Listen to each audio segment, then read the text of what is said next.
මොන කෙවුමක්වත් හදාගන්න බැරි අයට ඔන්නම මාද ඕනෙම පොඩි ළමෙක්ට උනත් හදන්න පුළුවන් රුලන් අතිරසයි මුං ඇට දාලා මුං අතිරස හදනවා. ආහා හරිම රසයි.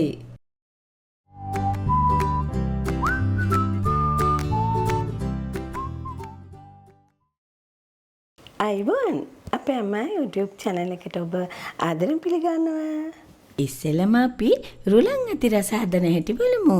අපිට ඕන වෙනවා රුලන් සෙමලිනා මෙෂරින් කප් භාගයක් ග්‍රෑම් 100ක් තියෙනවා. මේකත් මෙෂරින් කප් භාගේ කෝප්පයක්. මේකේ සීනි මෙෂරින් කප් භාගයට වඩා චුට්ටක් අඩුවෙන් ග්‍රෑම් 75ක් අරන් තියෙනවා. ඔයාට රතු සීනි නැත්තම් හකුරු සුදු සීනි ග්‍රෑම් 75 ගානේ ගන්න පුළුවන්. ඊළඟට ලුණු කුඩු තේ හැඳි 8න් එකක් කාලිනුත් භාගයක්.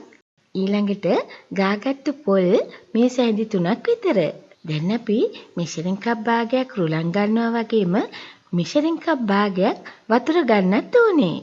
ඊළඟට කැමති නම් වැනිලා තේ හැඳි භාගයක් එකතු කරගන්න පුළුවන්. මේ අතිරස එක අවුරුදු කාලෙට එහෙම හදනවන කරදමුංගු 3ක් 4ක් විතර කුඩු කරලා එකතු කරගන්න.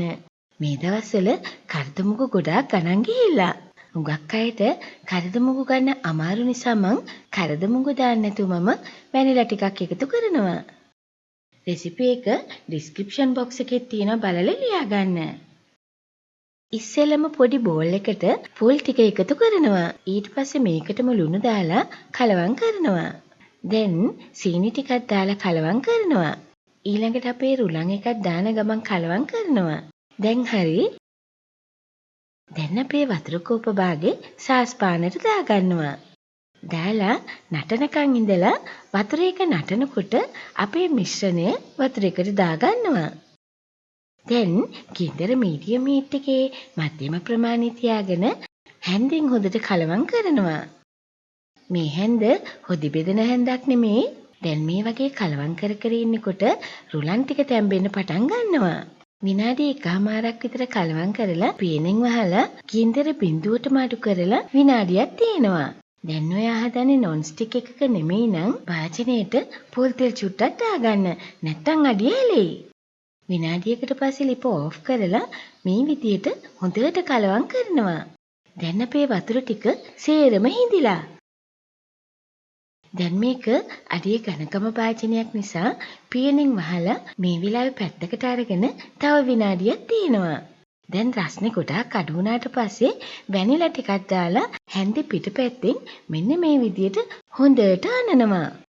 දැන් මේවෙන් පුංචි පුංචි බෝල හදනවා. ඒත් තවම රස්නේ තියෙනවා. අතින් අල්ලන්න බැරි නිසා ටිකක් නිවෙනකන් වහලා තියෙනවා. දැන් ඇරලා ආයෙත් මම මේ වගේ හැන්දෙන් පොඩ්ඩක් අනා ගන්නවා. දැන් අපේ රුලන් ටික හොඳට තැම්බිලායි තියෙන්නේ. මේ වෙලාවේ මම පුංචි පුංචි බෝල හිත හදා ගන්නවා.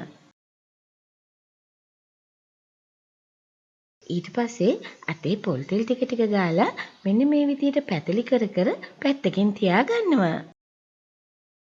ගොඩාක් තුනී කරන්න එපා. අතිරස එකේ ගානට තුනී කරන්න. දැන් සේරම පැතලි කරගත්තට පස්සේ මේ කප් එකේ අඩියට පොල් තෙල් ටිකක් ගාලා මේ විදිහට ලස්සනට පැතලි කරනවා. එහෙම පැතලි කරනකොට ඇඟිලි පාරවල් ටික යනවා. අනිත් පැත්ත හරවලත් මේ වගේ පැතලි කරනවා. දැන් අපිට මේ අතිරස බදින්න පොල් තෙල් ඕන වෙන්නේ බොහොම චුට්ටයි. මේ අතිරස එක බදින්න පුංචි තාච්චියක් අරගන්න. තෙල් එක රත් වෙලාද කියලා බලන්න මිශ්‍රණයෙන් පොඩි පිටි කෑල්ලක් දාලා බලනවා. තෙල් එක රත් වෙලා නම් පිටි කෑල්ල නටාගෙන උඩට එනවා. දැන් අපේ අතිරස එක මෙන්න මේ විදියට තෙලට දාගන්නවා. දාලා චුට්ටක් වෙලා ඉන්නකොට මෙන්න මේ විදියට පිපිගෙන එනවා. එතකොට හැන්දෙන් තෙල් අරගෙන උඩට මෙන්න මේ වගේ දාන්න ඕනේ. මේ වගේ පිපුණු හැටියෙම අනිත් පැත්ත හරවන්න ඕනේ. ඒ වගේමයි අනිත් පැත්ත හරව මෙන්න මේ golden brown කලර් එකේනකම් බැද ගන්නවා. මේ අතිරස එක බදින්න විනාඩි 1මාරයි ගියේ. ඊළඟට තෙල් හැන්දට මේ වගේ අරගෙන තෙල් ටික බේරලා අරිනවා. ගොඩාක් හැන්දෙන් තද කරන්න ඕනේ නැහැ. මේ ගාන තද කරාම ඇති. ඒ ක්‍රමයටම අනිත් ටිකත් බෙදගමු.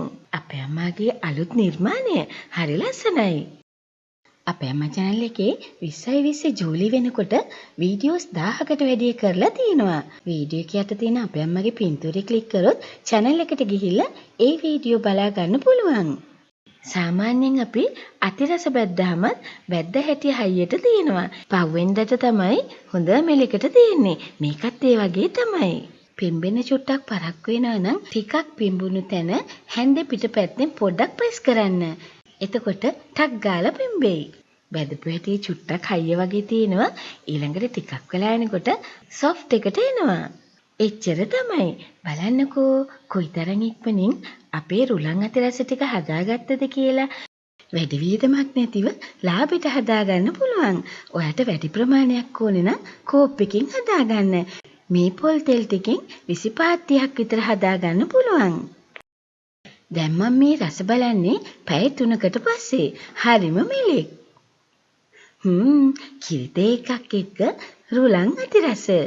ඊළඟට හදන්නේ මුං අතිරස. මේ කෝප්පෙන් එකක් ග්‍රෑම් 200යි. දැන් මම මේ මුං ඇට ටික බදින්න යන්නේ. මේ මුං ඇට බදින එකේ විශේෂත්වය තමයි ගින්දර හොඳටම අඩු කරන්න ඕනේ. දුඹුරු පාට වෙනකන් හිමිහිට විනාඩි 20ක් විතර බෙද ගන්න ඕනේ. මුං ඇට බදින එකේ විශේෂත්වය තමයි නවත්තන්න නැතුව හැඳි ගන්න ඕනේ. නවත්තලා කොහෙවත් යන්න එපා. අනිත් එක තමයි විනාඩි 20ක් විතර සුවඳ එනකම් බෙද ගන්න.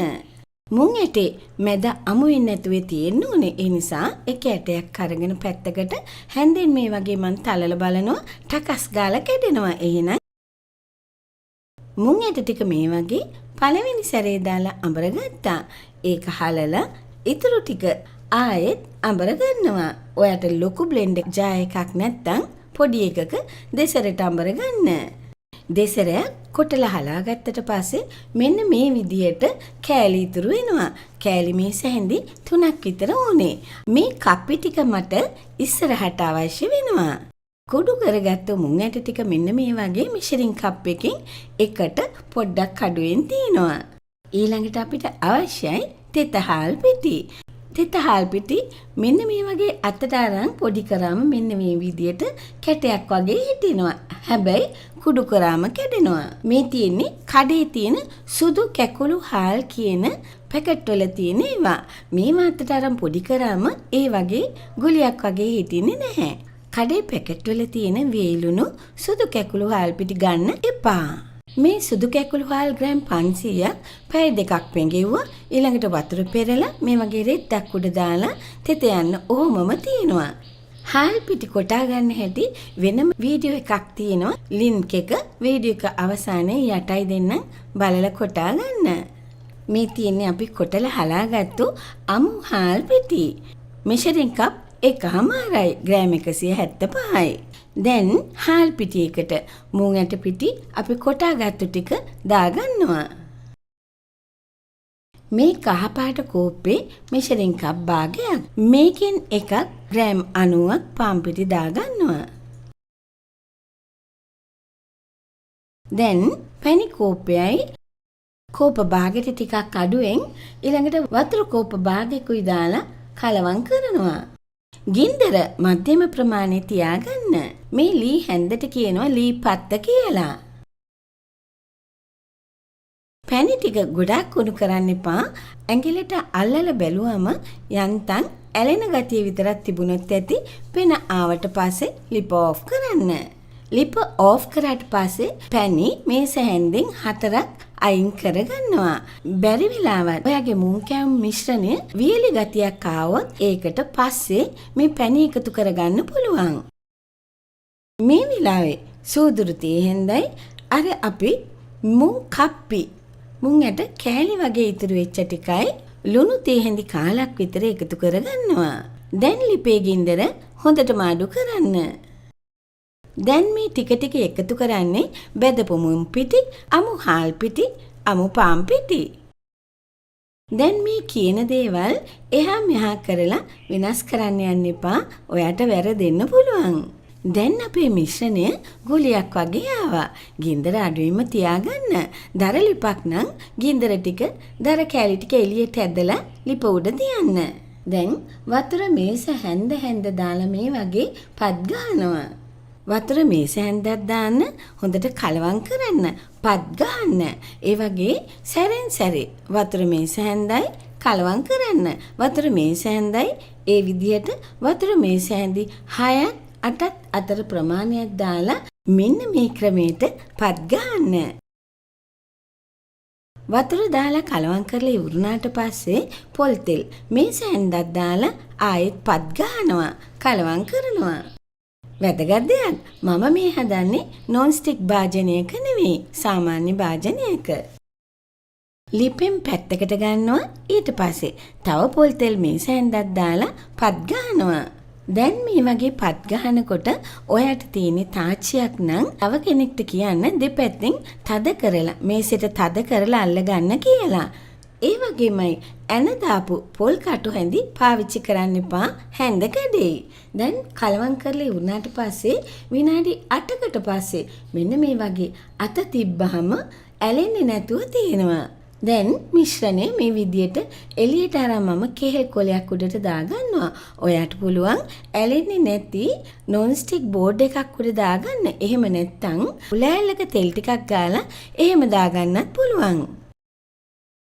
දැන් මේ වෙලාවේ ගොඩාක් රස්නේ. විනාඩියක් විතර ටිකක් එහාට මෙහාට පෙරලලා පොඩ්ඩක් මසාජ් කරලා මේ විදියට වහලා තියන්න. දැන් අපේ මුං ඇති රසයක බදින්න උඩට තැවරුමක් ඕනේ. ඒ තැවරුම තමයි මේ හදාගන්නේ. මේකට මම තෙත හාල් පිටි කෝප්ප එකමාරයි කහ කුඩු හරි පේස්ට් හරි තේ හැන්දයි ලුණු තේ හැඳි කාලයි හාල් මැනපු කෝප්පෙන්ම වතුර කෝප්පයක් ගන්න. ඔයා මොන කෝප්පෙන්ද මැන්නේ ඒ කෝප්පෙන්ම වතුරත් ගන්න. වතුර කෝප්පේ දාලා මම මේ වගේ කලවම් කරනවා. ගොඩාක් උකුත් නැති, ගොඩාක් දියාරුත් නැති බැටේ එකක් හදලා පැත්තකින් තියෙනවා. හාල් පිටි බැටේ එක පෙරා ගන්න එක වැදගත් දෙයක්. ඒ නිසා පෙරලා මේ වගේ තියාගන්න. දැන් පොඩි හැන්දක් හාල් බැටේ එකට දාලා පැත්තකින් තියෙනවා. දැන් අපේ මිශ්‍රණයට අර කලින් අරන් තියාගත්තු පැණියකින් ටික ටික දාලා මේ වගේ හොඳට අනා ගන්නවා. පුංචි පුංචි බෝල අරගෙන අතට තෙල් ටිකක් ගාලා මේ විදියට බෝල හදාගෙන පැත්තකින් තියනවා. එකම ගානට මේ විදියට බෝල කරගන්න.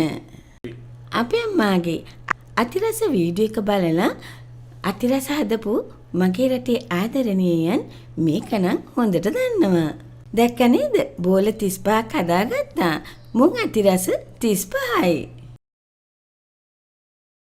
එක එක හදනකොට වෙලා යන නිසා වේලෙන්න පුළුවන්. ඒ නිසා මේ විදියට වහලා තියන්න.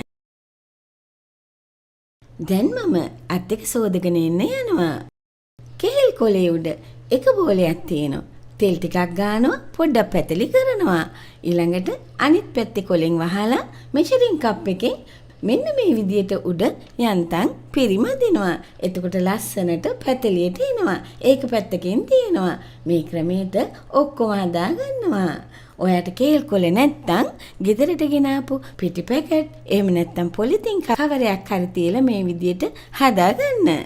කලින් හාල් පිටි අතිරස හදද්දී මේ ක්‍රමය කියලා දුන්නා. හුඟක් අයට මතක ඇති. non stick භාජන නැත්තම් පොලිතින් එකක් උඩ හරි කෙහෙල් කොලයක් උඩ හරි තියාගන්න. මතක තියාගන්න මුං අතිරසයක ගොඩක් ගොරෝසු කරගන්න එපා. තුනීවට පැතලි කරගන්න.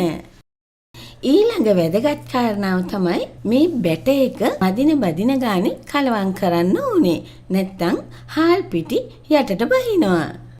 මේ වගේ පොඩි තාච්චියක් ගන්න. තෙල් ගොඩක් දාන්නත් එපා, අඩුවෙන් දාන්නත් එපා. දැන් මං හදපු බෝල ටිකක් ලොකුයි. ඔයාට ඕනේ නම් පුංචි තාච්චියක් ගන්න. ඒ වගේමයි මේ බෝල 35 වෙනුවට 50ක් වගේ තව ටිකක් පොඩි කරලා හැදුවොත් හදාගන්න පුළුවන්. තෙල් එක රත් වෙලාද කියලා බලන්න පිටි බැටේ එකෙන් චුට්ටක් තෙලට දාන්න. තෙල් එක නටාගෙන උඩට ආවනම් තෙල් එක රත් වෙලා. ගින්දර මීඩියම් හයි හීට් එකේ මධ්‍යම ප්‍රමාණයට වඩා චුට්ටක් වැඩියෙන් තියාගන්න. ගොඩාක් වැඩියෙන් නෙවෙයි. මුං අතිරසයක මේ වගේ පිටි බැටේ එකේ ඔබලා ඇඟිලි තියෙන හරියේ පිටි බැට ටික ගාවලා මේ වගේ හැමෙහිට තෙලට දාන්න. දාලා හැන්දෙන් උඩට තෙල් ඉහින්න. තෙල් ඉහිනකොට මෙන්න මේ වගේ පිම්බිලා එනවා. ඊළඟට මේ වගේ දෙපැත්ත හරව බැද ගන්න. ගොඩක් එකපාර දාන්න එපා. එතකොට ඔයාට බැද ගන්න බැරුව යයි. පුළුවන් කෙනෙක් ඉන්නවනම් දාලා බැදගත්තට කමක් නැහැ. හැබැයි සමහර ඒවා අමු වෙන්න පුළුවන්. ඒ නිසා එක එක දාලා බැද ගන්නවා නම් ගොඩාක් ලේසි. මුං ඇති රසයක පිම්බිලා එනකන් ඉවසීමෙන් මේ වගේ උඩට තෙල් ඉහ ඉන්න. දෙපැත්ත හරව හැමිහිට බැද ගන්න. අපේ අම්මා කියා දෙන තවත් වැදගත් ටිප් එකක්. දැන් ඔයා ඇඟිලි දෙකෙන් මේ මුං අති රසය එක පිටිකේ උබලා ගත්තාම ඇඟිලි වල පිටි හැලෙනවා. ඒ නිසා තෙත රෙද්දක් ළඟ තියාගන්න. ඒකේ ඇඟිලි දෙක පිහදලා ඊළඟ එක දාන්න පටන් ගන්න. තෙල් එකේ පිටි කෑලි තියෙනවා නම් ඒවා අයින් කරලා ඊළඟ එක දාන්න. මුං ඇති රසයක තෙලට දානකොට පිටි මිශ්‍රණය තෙල් තාච්චිය ළඟටම අරගන්න. එතකොට හැම තැනම හැලෙන්නේ නැහැ. මේ ක්‍රමයට මුං ඇති රස ටික බැදගන්න. දැන් මේ මුං ඇති රස ටිකක් වෙලා බැදගෙන යනකොට හාල් පිටි බැට එක ටිකක් ගොරෝසු වෙනවා. ඒ වෙලාවට වතුර මේස හැන්දි දෙකක් විතර දාලා කලවම් කරගන්න. ඊළඟට ටිකක් වෙලා බදිනකොට තෙල් මදි වෙනවා. එහෙම වුණොත් තෙල් චුට්ටක් තව එකතු කරගන්න. තෙල් එකතු කරාට පස්සේ තෙල් එක රත් වෙනකම් පොඩ්ඩක් ඉන්න. එහෙම ඉඳලා ආයෙත් පිටි පැටයකින් ටිකක් දාලා තෙල් එක රත් වෙලාද කියලා බලන්න. ඊට පස්සේ ආයෙත් අති රසයක බදින්න ඕනේ. දැක්ක නේද? තෙල් එක රත් වෙලා. මේ කාණට තෙල් එකේ බුබුලු යනකම් බැදගන්න.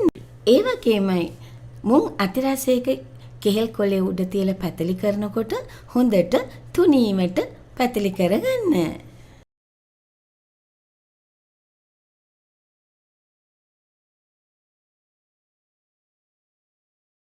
ඉතුරු වුණු පිටි බැටයකට ලුණු ටිකක් මිරිස් කුඩු ටිකක් දාලා කලවම් කරලා මෙන්න මේ විදියට හිල් තෙල් හැන්දකට දාලා ඒකට වක් කරනවා.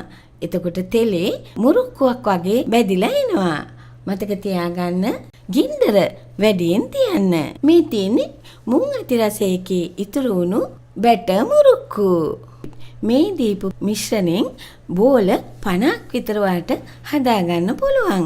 එතකොට මුං අති රස 50යි. උඩ ක්‍රිස්පියට කරස් ගාලා ඇතුලේ සොෆ්ට් එකට මෘදුවට තියෙනවා. මතකයි නේද මං කිව්වා මුංගට බදිනකොට හොඳට අටුමාඩු ගින්දරේ දුඹුරු පාට වෙනකම් බදින්න. හරියට බැදුනේ නැත්තම් මේ මුං අති රසයක කනකොට අමු ගතියක් එයි. මේ තියෙන අවශ්‍ය කරන රෙසිපි එක වීඩියෝ එක පෝස් කරලා ඒ කිව්වේ නවත්තලා බලලා ලියා ගන්න. වීඩියෝ එකට ඩිස්ක්‍රිප්ෂන් බොක්ස් එකේ තියෙනවා. ඒ වගේමයි අති රස කොණ්ඩ කැවුම් කුකීස් මුං අලුවා මේ තියෙන්නේ වටලප්පන් බටර් කේක්. ඔයාගේ දකුණට පැත්තේ තියෙන මේ රතු පාට ඩෑන්සින් ඉදලේ උඩ කෙළවර තියෙන ලින්ක් එක ක්ලික් කරන්න. එතකොට මේ වීඩියෝ ටික වීඩියෝ කැටට එනවා. එතනින් ක්ලික් කරලා බලන්න පුළුවන්. මේ වීඩියෝ එක මෙන්න මේ ක්‍රමයට ඔයාගේ යාළුවොත් එක්ක ෂෙයා කරන්න. ගෙදර උයලා කෑම කන මගේ රටේ ආදරණීයන්ට බොහෝම ස්තුතියි. ලෝකයේ වැඩිම දෙනෙක් සිංහලෙන් උයන්න ඉගෙනගෙන Facebook කරා 100,000 ගණනින් ෆොටෝ සෙවන වැඩිම සබ්ස්ක්‍රයිබර්ස්ලා ප්‍රමාණයක් ඉන්න ශ්‍රී ලාංකික අපේ අම්මා channel සමග ඔබත් එක්වන්නට නම් subscribe button එකයි ඊළඟට එන පුංචි සීනුවයි press කරලා ඊට පස්සේ එන all කියන button එක press කරන්න.